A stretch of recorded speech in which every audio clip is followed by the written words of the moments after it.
Vladimir Sofal joined West Ham in 2020, Thomas Souček was like this.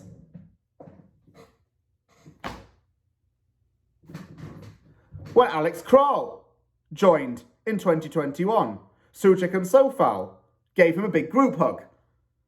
All the Czech friends together.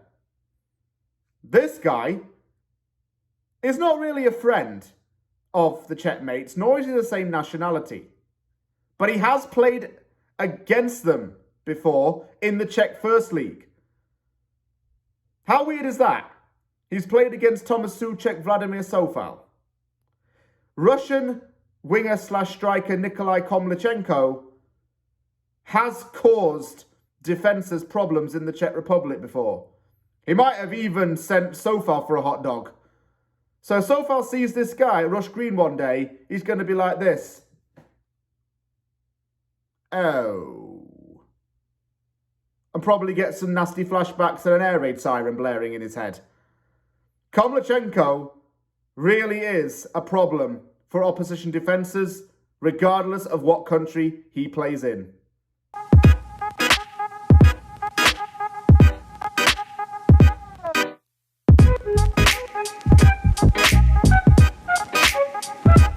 When I was looking for the scout and report videos, I had paid attention to players who had a high goal rate, but weren't really playing in a major European league.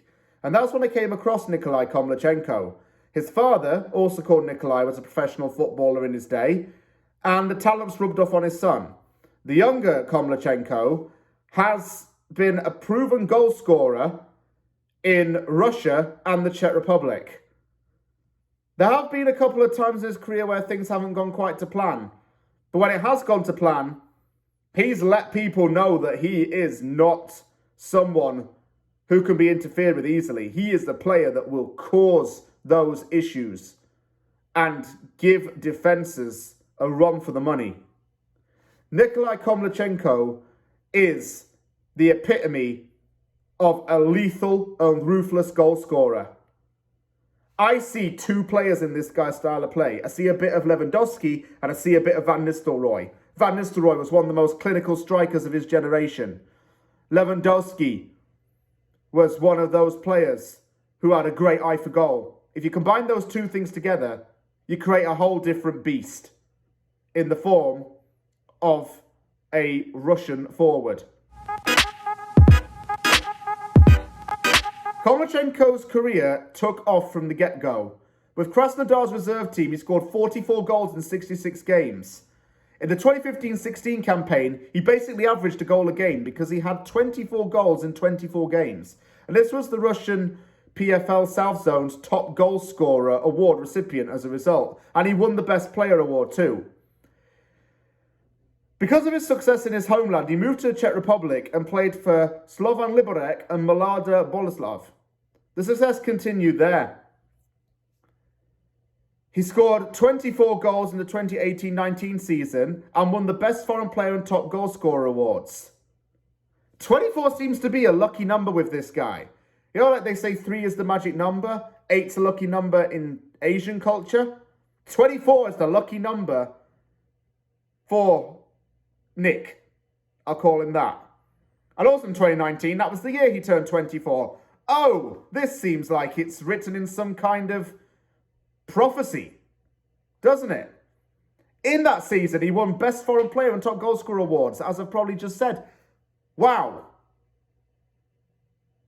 He's won 2 goal scoring titles in 2 countries and 2 Best Player awards. After he left the Czech Republic, he returned home to Russia, had a little bit of a difficult stint with Dynamo Moscow, and now plays for Rostov.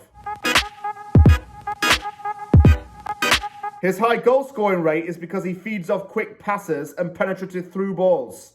West Ham likes to be quick on a counter-attack. Paquetá provides good through balls. Take those 2 things into account. If possession is turned over in Rostov's favour, Rostov goes into a high press situation to retrieve the ball back ASAP. It's not quite gegenpressing, but there's an element of gegenpressing to this.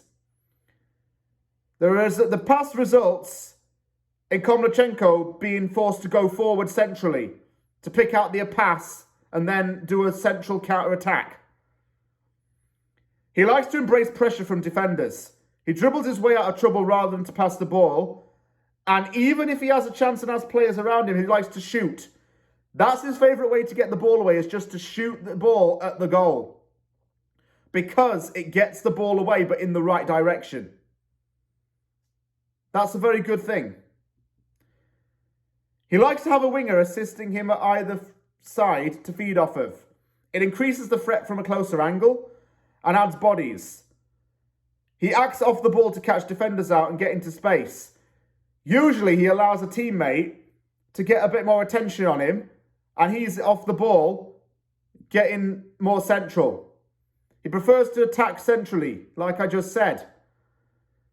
And when he's into the final third, that's when he turns on the jets and really sprints towards the box, creating a chance to score. It's no surprise that he's got a high goal-scoring rate in whatever country. I don't care if it's the Czech Republic or Russia or wherever in the world. He likes to have players assist him. He likes to work in a very tight-knit, fast-paced, quick pass and flick system. And it really helps him to be a clinical striker, a pacey winger, and a very well-rounded forward. Have I found someone that Thomas and Vlad can put the pass behind and make friends with? They will if he signs to West Ham and starts scoring goals. Hopefully they can attest that he's a very good player, because this signing is someone who I would take at West Ham without a doubt. Rangers wanted to sign this guy. He could be their loss.